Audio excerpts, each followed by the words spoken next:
আমার ভাবতেও অবাক লাগছে আমার বয়ফ্রেন্ড কিনা একজন ডেলিভারি বয়। ছোট লোক সবসময় ছোট লোক থাকে আর তাদের মন মানসিকতাও ছোট থাকে।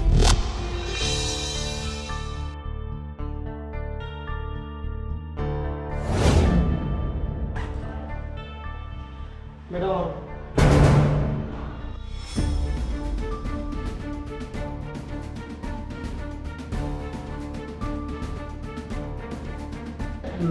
ম্যাডাম আপনার পার্সেলটা। তুমি একজন ডেলিভারি ম্যানের কাজ করো? কই, আগে তো আমাকে বলনি। ছি ছি ছি, আমার ভাবতেও অবাক লাগছে। আমার বয়ফ্রেন্ড কিনা একজন ডেলিভারি বয়।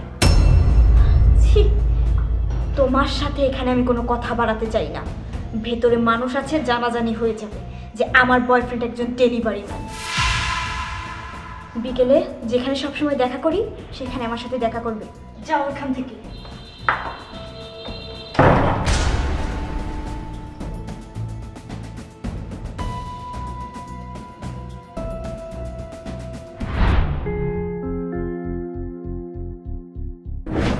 এত দেরি হলো তোমার আসতে? ও হ্যাঁ, তোমার তো দেরি হওয়ারই কথা। তুমি তো ডেলিভারি বয়, বাড়ি বাড়ি গিয়ে তো তোমার হচ্ছে পার্সেল দিতে হয়, তাই না? আমি যদি জানতাম তুমি একজন ডেলিভারি বয়, কখনোই আমি তোমার সাথে সম্পর্ক করতাম না।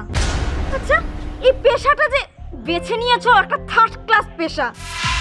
আমি আমার বাবা মাকে কি করে মুখ দেখাবো বলো?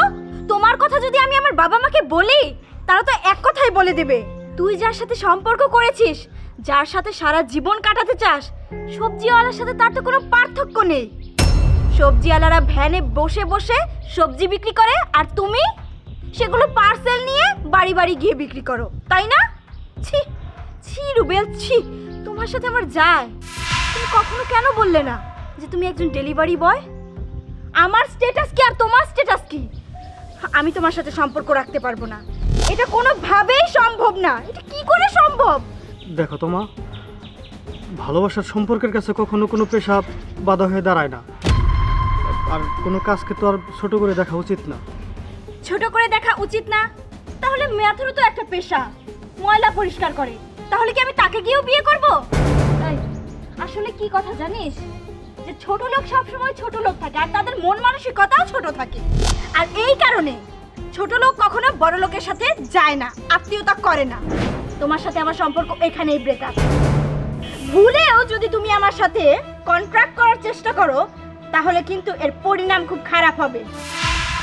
ও হ্যাঁ, এই নে ধর তোর ছোট লোকই সব উপহার। এই নে 5-10 টাকা দিয়ে কিনে আমাকে দিয়েছিলি, নাকি এই টাকাটাও কারো কাছ থেকে ধার নিয়েছিলি? আর যে সব উপহার আমাকে দিয়েছিস আমি সব তোকে ফেরত দিয়ে দিব।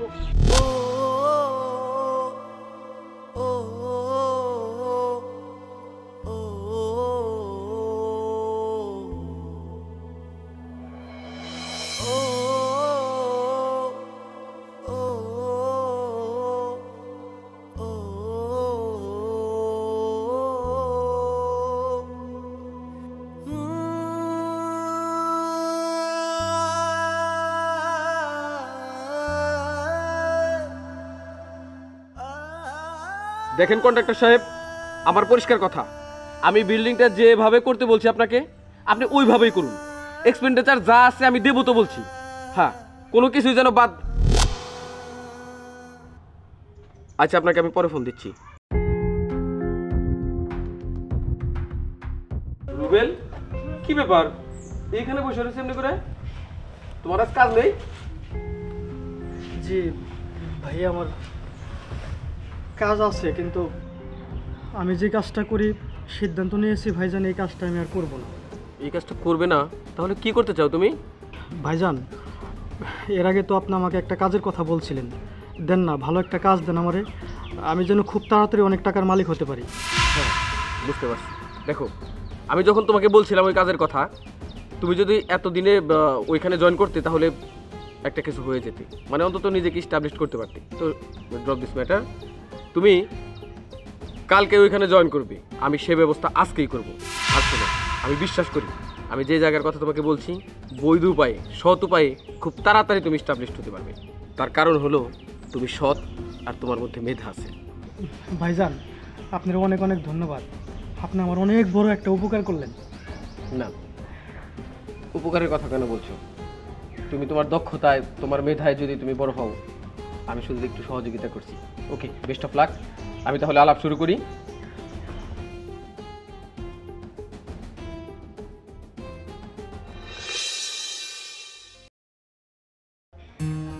মে I coming sir? Yes, come in. জি, বসুন।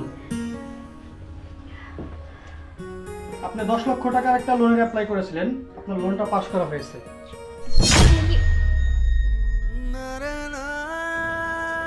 তুমি এখানে?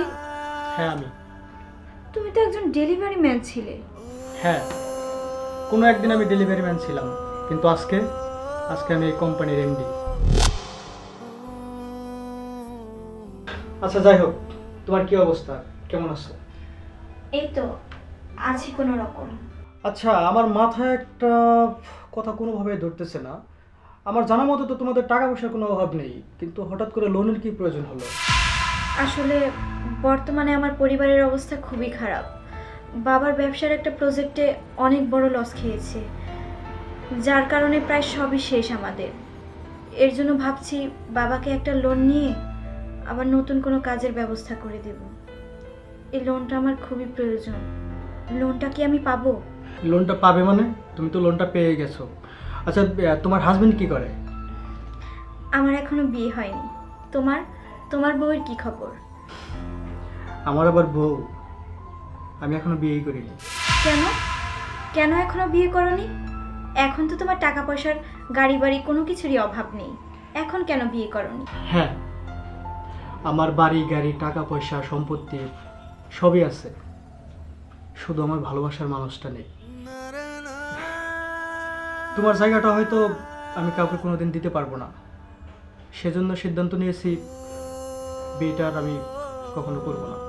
আর সবচেয়ে বড় কথা হচ্ছে, তোমার কাছ থেকে পাওয়া কষ্টটা নতুন করে কারো কাছ থেকে আর পেতে চাই না।